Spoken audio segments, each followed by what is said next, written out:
So welcome back to my YouTube channel guys. हमने पिछली videos में crooked script, Nagari script, Sharada script, Gurmukhi script, Kalinga script तक complete कर लिया था और आज हम पढ़ेंगे Gujarati script, Grantha script, Malayalam script, Telugu, Kannada, Modi script और बंगला स्क्रिप्ट। तो चलिए बिना टाइम वेस्ट किए हुए हम आगे बढ़ते हैं। तो सबसे पहले हम पढ़ेंगे यहाँ पे गुजराती स्क्रिप्ट। तो नेक्स्ट लिपि है हमारी गुजराती लिपि, Gujarati script. This script originated from the Nagari script. Lines were visible at the end of this script which was used in the state of Gujarat, but later lines were not visible at the end of this script. तो गुजराती लिपि के बारे में ये बताया गया है कि इसी लिपि का जो जन्म नागरी लिपि से हुआ है। ऐसी बहुत सारी लिपियां जिनमें क्या कहते हैं नागरी लिपि से जिनका जन्म हुआ है, लेकिन कुछ लिपियां जिनके बारे में तो पढ़ा ही नहीं गया है, अभी भी वो मिस्ट्री बनी हुई हैं। तो इसी लिपि का जो जन्म है मतलब कि गुजराती लिपि का जो जन्म है वो नागरी लिपि से हुआ है। और गुजरात प्रांत में अगर हम बोला जाए तो गुजरात प्रांत में इसकी जो है भाषा बोली मतलब ये लिपि बोली जाती है। और इस लिपि के अगर हम बोला जाए तो सिरों पर रेखाएं हमें देखने को नहीं मिलती, जैसे हिंदी में हमें देखने को मिलती है। नागरी लिपि में अगर बात करें तो ऊपर रेखाएं भी हमें देखने को मिलती है, नीचे भी मतलब शब्द लिखे होते हैं, अक्षर लिखे होते हैं। और इसमें जो है तो ऊपर हमें आप यहाँ पे देख सकते हैं, यहाँ पे जो है तो ऊपर हमें जो है तो अक्षर देखने को नहीं मिलते हैं। यहाँ पे आप देख सकते हैं बहुत जगह पे ऐसे हमें यहाँ पे अक्षर में ऊपर जो है तो लाइन देखने को नहीं मिलता है, इनके सिरों में ऊपर लाइन नहीं रहता है। ये गुजराती लिपि होती है। नेक्स्ट लिपि हमारी ग्रंथ लिपि, ग्रंथ स्क्रिप्ट, 11वीं ग्रंथ स्क्रिप्ट हमारी। इसमें बोला गया कि this script has been used since the 7th century in the Tamil Nadu state of Arcot, Salem, Trichinopoly, Madurai, Tirunelveli and the old Travancore state. तो यहाँ पे बताया गया कि तमिलनाडु के जो है तो ये जो ग्रंथ लिपि है ये तमिलनाडु के आर्कट, सलेम, त्रिचन्नपल्ली, मदुरई, तिरुनेलवेली तथा जो है तो पुराने त्रावणकोर राज्य में हमें कहाँ मिलती है 7वीं शताब्दी से इस लिपि का जो है तो हमें इफेक्ट मतलब व्यवहार एक तरह से देखने को मिला है। 7वीं शताब्दी से ही हमें तमिलनाडु में इन लैंग्वेज ये लिपियाँ हमें देखने को मिली हैं। Pandya, Pallava and Chola kings of the south have used this script in their inscription. इसमें ये बताया गया है, मेन चीज़ यहाँ पे बताई गई है हमें कि Pandya, Pallava, Chola kings and the south have used this script in their inscription, कि दक्षिण के पांड्या, पल्लव और चोल राजाओं ने अपने अभिलेखों में इस लिपि का जो है तो प्रयोग किया है। उन्होंने अपने अपने इंस्क्रिप्शन में इस लिपि का जो है तो उन्होंने क्या किया है, यूज किया है। This script has been named Pallava Grantha लिपि, और इस लिपि को उन्होंने क्या नाम दिया है, पल्लव ग्रंथ लिपि का भी नाम दिया है। ग्रंथ लिपि को हम किस नाम से बुला सकते हैं, तो पल्लव ग्रंथ लिपि के नाम से बुला सकते हैं। किसने ये दिया, तो दक्षिण के पांडव, पल्लव और चोल राजाओं ने अपने आकृतियों में जो है मतलब अपने इंस्क्रिप्शन में इनका जो है तो प्रयोग किया है, और इसी को पल्लव ग्रंथ लिपि के नाम से भी इसे जाना जाता है। आगे बताया गया है कि Raj Singh inscription of the Kailash Nath temple is a unique example. अब एग्जाम्पल के तौर पे भी बताया गया है कि राज सिंह का जो कैलाश नाथ मंदिर का शिलालेख है 7वीं शताब्दी की जो पल्लव ग्रंथि लिपि का है, तो उसमें जो है तो ये भी एक उदाहरण है कि राज सिंह जो थे उनके कैलाश नाथ मंदिर के शिलालेख में भी है जो है तो ये ग्रंथ लिपि जो है तो वहाँ पे हमें देखने को मिलती है। तो चलिए हम आगे पढ़ते हैं। यहाँ पे हमने देख लिया Raj Singh inscription of the Kailashnath temples is a unique example of the Pallava Grantha script of the 7th century. हाँ, हमें 7th सेंचुरी में जो है तो ये स्क्रिप्ट जो हमें देखने को मिलती है कहाँ, कैलाशनाथ टेम्पल में, उसके शिलालेखों में हमें ये देखने को मिलती है। चलो नेक्स्ट लिपि हम पढ़ते हैं। यही लिपि जो है तो हमें कैलाशनाथ मंदिर के शिलालेखों में जो है तो देखने को मिलती है, इसको हम ग्रंथ लिपि कहते हैं। 12 हमारा जो स्क्रिप्ट है वो 12th है मलयालम स्क्रिप्ट, मतलब मलयालम लिपि। अब इसके बारे में पढ़ते हैं। Many scholars believe that this script originated from ग्रंथ स्क्रिप्ट।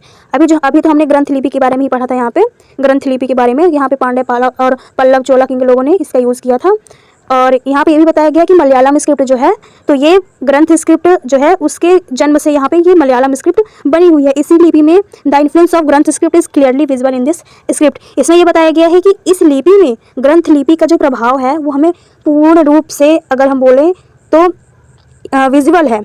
आप यहाँ पे देख सकते हैं, ये उससे ही रिलेटेड यहाँ पे जो है तो इसकी स्क्रिप्ट यहाँ पे हमें देखने को मिलती है। ग्रंथ लिपि से उससे ही यहाँ पे जो है तो इसका उससे से ये इन्फ्लुएंस होकर ये मलयालम स्क्रिप्ट बनी है, और आज भी ये मलयालम स्क्रिप्ट जो है तो देखने को हमें मिलती है। 13th हमारी जो है तो स्क्रिप्ट है Telugu Kannada script. There is a lot of similarity between the two script. यहाँ पे बताया गया कि दोनों लिपियों में काफ़ी हमें सिमिलैरिटी मतलब समानता देखने को यहाँ पे मिलती है। Hence it's appear that both the script originated together. कितनी अच्छी बात बताई गई यहाँ पे कि यहाँ पे ये भी समझ में आ रहा है कि दोनों जो लिपियाँ हैं उनका जो विकास हुआ है ना, वो दोनों एक साथ ही हुआ है। These script are used in southern Maharashtra, some district of Andhra Pradesh and Madras. और इसमें यह भी बताया गया कि इन लिपियों का जो प्रयोग है ये जो है तो दक्षिणी महाराष्ट्र में, आंध्र प्रदेश के कुछ जिलों में और मद्रास में हुआ है। The primitive form of this script is seen in the early Chalukya inscriptions. और इसमें यह बताया गया है कि इस लिपि का जो हमें स्वरूप, आद्य स्वरूप है, मतलब प्रिमिटिव, एक तरह से जब एंशियंट चीज़ें होती हैं, जो मतलब अर्ली चालुक्य इंस्क्रिप्शन में जो है तो इन्हें हमें देखने को मिलता है आद्य स्वरूप में जो है, तो ये जो लिपियाँ हैं हमें देखने को मिलती हैं, मतलब बहुत पुरानी लिपियाँ हैं ये। After this Kannada and Telugu script have developed independently, मतलब कि ये बताया गया है कि इसके बाद कन्नड़ और तेलुगु लिपियों का जो अलग अलग स्वतंत्र जो है तो इनका विकास हुआ है, इंडिपेंडेंटली हुआ है। इंडिपेंडेंटली मतलब कि अपने आप खुद ब खुद फिर ये अलग से ही इनका स्वतंत्र रूप में विकास हुआ है। ये तेलुगु कन्नड़ स्क्रिप्ट जो है तो ये दोनों एक तरह से बोला सिमिलर जो है तो लिपियाँ हैं। आप यहाँ पे देख सकते हैं, इस एग्जाम्पल भी यहाँ पे मैंने ड्राइंग दी हुई है इसकी। ये ऊपर वाली जो है तो ये तेलुगु है, ये ऊपर वाली तेलुगु है, नीचे वाली कन्नड़ है। और दोनों में आप सिमिलरिटी आप देख सकते हैं, थोड़ा बहुत 19-20 का यहाँ पे फ़र्क थोड़ा बहुत दिखाई देता है। सो नेक्स्ट लिपि है हमारी मोड़ी लिपि, Modi script. According to some scholars the minister of the Yadava kings Hemadri created this script. यहाँ पे बताया गया है कि कुछ विद्वानों के अनुसार यादव राजाओं के जो मंत्री थे हेमाद्री, उन्होंने इस लिपि का जो है तो निर्माण किया है। This script is written very quickly. ये बताया गया है कि इस लिपि को हम बहुत ही जल्दी लिख सकते थे, बहुत ही जल्दी इसे अतिशीघ्रता से लिखा जाता था। Due to which the letters of this script get disordered. यहाँ पे बताया गया है कि जिससे लिपि के अक्षरों में जो तोड़ मरोड़ भी आ जाती थी। That's why palaeontologist named this script as Modi script. That's why palaeontologist name this script as Modi script. क्यों इसीलिए इसे जो है तो तोड़ी मोड़ी, मतलब इस लिपि को मोड़ी लिपि भी बोला गया, क्योंकि ये बहुत ही एक तो बहुत जल्दी इस भाषा को मतलब लिपि को लिख देते थे और इस तोड़ मरोड़ इस लिपि में ज़्यादा होती थी, इसीलिए इसको मोड़ी लिपि बोला गया। This script was used a lot during the region of Shivaji and the Peshwas. तो यहाँ पे बताया गया कि शिवाजी और पेशवा के जो लोग थे उस टाइम पे इस लिपि का बहुत ही ज़्यादा प्रयोग करते थे। हमारी जो सबसे लास्ट स्क्रिप्ट है वो है बंगला स्क्रिप्ट, बंगला लिपि। तो इसके बारे में चलिए हम पढ़ते हैं। There is a lot of similarity between Bengali and Assamese. यहाँ पे बताया गया कि बंगला और असमिया लिपि में बहुत ही ज़्यादा हमें समानता देखने को मिलती है। Both these script developed simultaneously. The first glimpses of Bengali script is seen in the writing of the 11th century in the eastern India. और इसमें यह भी है कि इन दोनों लिपियों का जो विकास है ये भी एक साथ ही हुआ है। तो मैं आपको बता दूँ, बंगाली और असमीज़ जो लिपि है, बंगला और असमिया लिपि है, ये लिपि के साथ साथ बंगला और असमिया एक जनजाति भी है। तो इसमें यही बताया गया कि the first glimpses of Bengali script is seen in the writing of the 11th century in eastern India. तो बताया गया कि पूर्वी भारत में जो है तो 11वीं शताब्दी में जो अगर हम बात करें तो लेखों में पहली बार जो है तो बंगला लिपि की हमें झलक देखने को मिलती है। कब? 11th सेंचुरी में हमें देखने को मिलती है झलक किसकी? बंगाली लिपि की। The rule of Pala king started in the Gaur Bengal country in the 8th century. In the writings of the 12th century for the first time we see Bengali script acquiring its independent characteristic. इसमें बताया गया है कि जो बंगला लिपि है तो 8वीं शताब्दी में गौड़ लिपि जो है तो बंगाल में देश में हमें पाल राजाओं का जब शासन प्रारंभ हुआ था तब यह जो है तो लिपि हमें देखने को वहाँ पे मिली थी। और 12वीं शताब्दी के जो लेख हमें मिले हैं, लेख हैं, उसमें पहली बार बंगला लिपि अपनी स्वतंत्र एक तरह से बोला जाए इंडिपेंडेंट कैरेक्टरिस्टिक के रूप में ये दिखाई दी। आज भी बंगाली लिपि मतलब बंगाली लिपि जो है हमें देखने को मिलती हैं।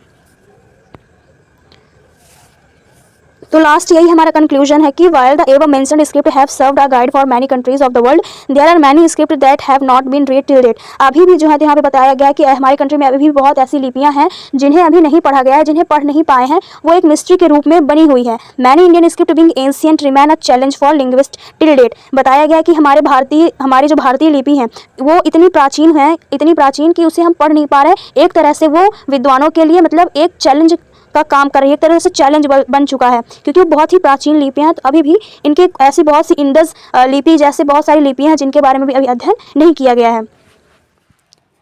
तो हमने जो है तो इस वीडियो में 15 की 15 जो स्क्रिप्ट थी हमारी लिपियाँ उनको हमने कंप्लीट कर लिया है। अब हम लैंग्वेजेस के बारे में पढ़ेंगे, जहाँ संस्कृत पाली भाषा जो है उनके बारे में हम नेक्स्ट वीडियो में पढ़ेंगे। और आई होप आप लोग को ये अच्छे से समझ में आ गए होंगे सारे की सारी लिपियाँ। अगर कोई डाउट आपका रह गया है तो आप कमेंट बॉक्स में ज़रूर पूछ सकते हैं, नो प्रॉब्लम। और तब तक के लिए खुश रहिए, आबाद रहिए, पढ़ते रहिए और आगे बढ़ते रहिए। Thanks for watching.